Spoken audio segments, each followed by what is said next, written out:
শহীদ রাষ্ট্রপতি জিয়া রহমানের নাম নিলে প্রতিদিন ব্যস্ত নিশ্চিত আমি বিশ্বাস করি গ্রহণ করলে পক্ষান্তরে একটা দল যারা বেহেস্তের সার্টিফিকেট দেয় কি দেয় বেহেস্তের সার্টিফিকেট প্রতিনিয়ত বিক্রি করে দেখবেন যে এখন প্রতি পাড়ায় পাড়ায় কিছু হুজুরেরা আসে আয়োজন করে আয়োজন এখানে বেহেস্তের সার্টিফিকেট দেয়।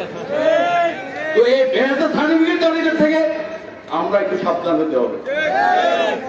শহীদ রাষ্ট্রপতি জিয়া রহমানের নাম নিলে প্রতিদিন ব্যস্ত নিশ্চিত আমি বিশ্বাস করি, কারণ উনি দেশের জনগণের সাথে হটকারিতা করেন নাই, দেশের জনগণের সাথে প্রতারণা করেন নাই, দেশের মাটির সাথে উনি প্রতারণা করেন, দেশের জনগণকে মুক্তির জন্য যুদ্ধ করেছেন, দেশ পুনর্গঠন করেছেন, পুনর্নির্মাণ করেছেন, দেশকে অর্থনৈতিকভাবে স্বাবলম্বী করেছেন। সুতরাং ওনার নাম যোগলে বরং ব্যস্ত যেতে পারে। আর যারা ব্যস্তের সার্টিফিকেট দেয় এদের থেকে একটু সাবধান থাকবে।